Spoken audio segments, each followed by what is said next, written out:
Beredar video dari Wakil Kemenkumham, yaitu Profesor Edward Omar Syarif, yang menyebut hakim-hakim tipikor tersebut lebih takut kepada penyidik KPK daripada menegakkan kebenaran dan keadilan. Apakah benar video tersebut?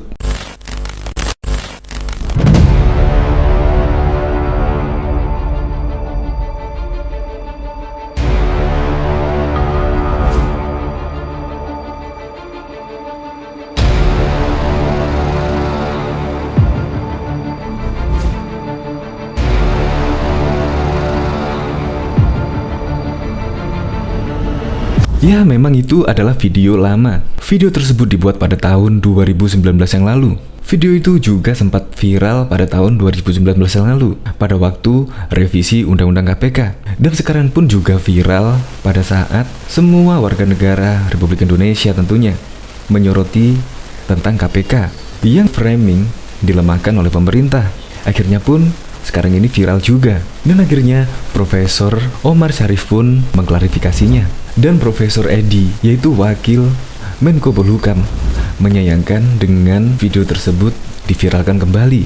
Ya, menurutnya sih tidak etis lah, karena tidak ada klarifikasi atau check and recheck kepada beliau. Dan Profesor Edi pun meminta agar siaran pers dan pemberitaannya lebih berhati-hati dan mengedepankan integritas, bukan semata-mata mengejar kecepatan dan jumlah pembaca dengan cara menyajikan berita yang kontroversial. Ya, maka dari itu video dari Prof Edi tersebut tidak saya tayangkan. Ya, menurut saya sih tidak etis. Tapi apakah itu benar? Ya, menurut saya sih gak ada benarnya juga. Untuk lebih lengkapnya simak berita berikut ini. Good News Indonesia. Belum menyaksikan video ini, pastikan bosku jangan lupa subscribe, karena subscribe itu gratis plus bonus tonton video terbaru setiap harinya. Jangan lupa ya. Sudah lama curiga dengan KPK, Wakil Menko Polhukam ungkap semuanya. Wakil Menteri Hukum dan Hak Asasi Manusia Republik Indonesia, Profesor Edward Omar Syarif, membongkar kebusukan komisioner dan penyidik Komisi Pemberantasan Korupsi Republik Indonesia (KPK RI).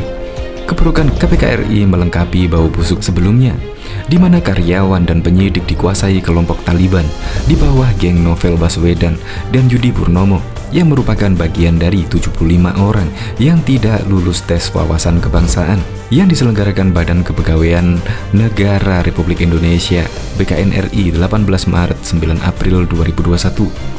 Video rekaman Edward disebarkan pengguna akun Twitter anak kolong yang dibagikan kepada Ferdinand Hutayan dan Febriansyah, mantan juru bicara KPK, mulai ramai dibahas Jumat malam 7 Mei 2021.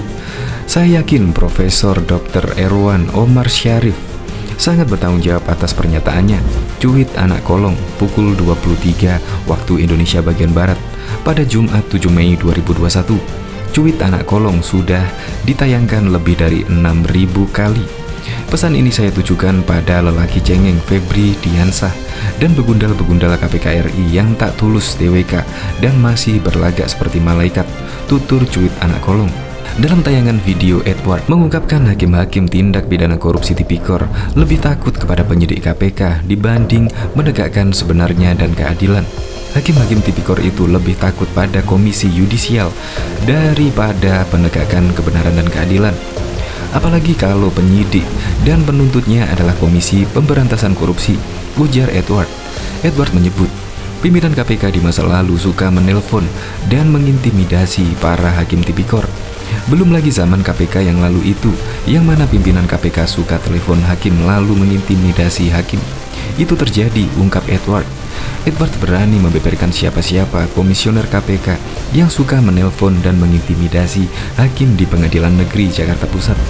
Saya bisa tunjuk itu barang hidungnya, siapa komisioner KPK yang suka menelpon hakim di Pengadilan Negeri Jakarta Pusat ketika suatu perkara sedang disidangkan, tutur Edward.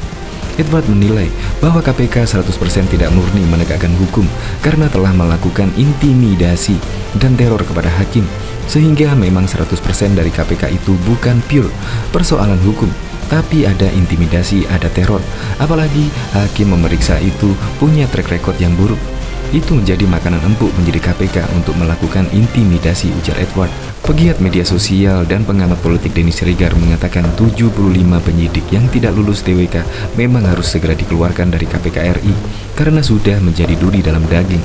sebanyak 75 orang yang tidak lulus TWK, tidak sampai 10% dari 1.362 karyawan dan penyidik di KPK RI. Sama sekali tidak ada pengaruh bagi aktivitas internal. Novel Baswedan dan Yudi Purnomo itu tidak lebih dari jongos di KPK RI, tapi sudah menganggap diri mereka orang hebat, ujar Denny Siregar. Menurut Denny Siregar, tidak ada prestasi yang menonjol dari KPK RI sebagai kontribusi dari Novel Baswedan dan Yudi Purnomo. Dari 15 triliun anggaran yang sudah dikucurkan ke KPK RI hanya mampu menyelamatkan uang negara 3 triliun. Novel Baswedan dan Yudi Purnomo selama ini hanya lihai membentuk opini, bekerja sama dengan Indonesian Corruption Board dan sejumlah media untuk menutup borok di dalam tubuh KPK RI.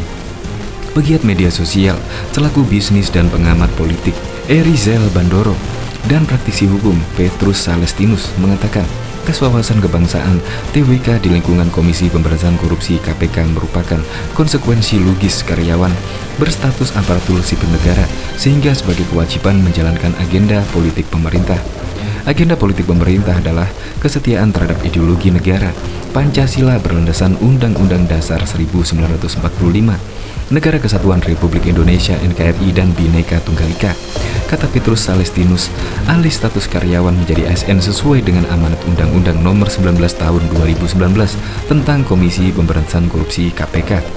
Selasa 4 Mei 2019, Mahkamah Konstitusi menolak permohonan judicial review Undang-Undang Nomor 19 Tahun 2019 yang diajukan 13 orang, diantaranya mantan komisioner KPK.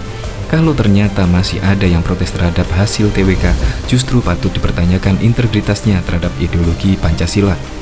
Sebelum menjadi ASN, seseorang memang harus terlebih dahulu menyatakan kesetiaan terhadap ideologi Pancasila, kata Petrus Salestinus. Dikatakan Petrus Salestinus, terhadap pertanyaan tertulis dari BKN RI untuk dijawab tertulis secara tertutup dan diserahkan kepada BKN RI. Terhadap Hizbut Tahrir Indonesia, Front Pembela Islam dan Muhammad Rizik Syihab untuk mengetahui sampai sejauh mana kesetiaan calon ASN dari KPK terhadap ideologi Pancasila.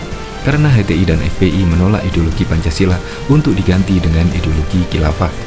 HTI dibubarkan berdasarkan peraturan pemerintah mengganti Undang-Undang Perpu Nomor 2 Tahun 2017 dan berbagai bentuk aktivitas FPI dilarang berdasarkan surat keputusan bersama SKB 6 Menteri Pejabat Tinggi Negara Rabu 30 Desember 2020. MRS yang melarikan diri dari Arab Saudi untuk menghindari proses hukum cat mesum bersama janda cantik Firza Hussein 2017 dan kembali ke Indonesia Selasa 10 November 2020 ditangkap polisi daerah metropolitan Jakarta Raya Sabtu dini hari 13 Desember 2020 karena hate speech, penghinaan terhadap simbol negara, pejabat negara, dan kasus kriminal lainnya. Erizal Bandoro mengatakan TWK sebagai asesmen seseorang layak atau tidak jadi ASN. Makanya tes tersebut sangat penting. Sebagai syarat menjadi seorang ASN, memang TWK itu tidak diatur dalam Undang-Undang Nomor 19 Tahun 2019 tentang KPK. Namun keberadaan TWK itu diatur dalam Undang-Undang Nomor 5 Tahun 2014.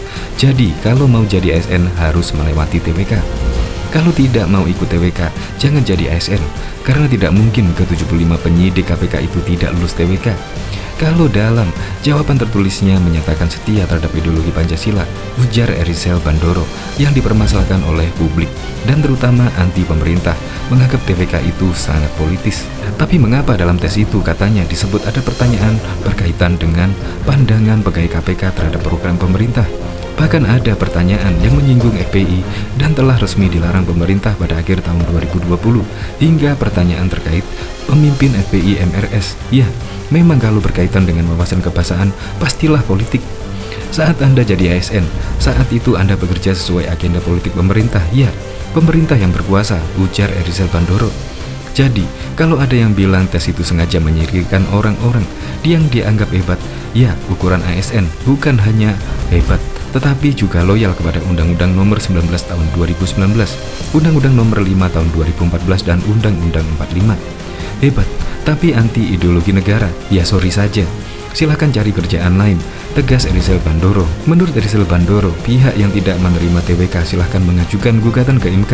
Tidak ada masalah, itu hak mereka. Hasilnya MK menolak gugatan itu. Ya pastilah ditolak.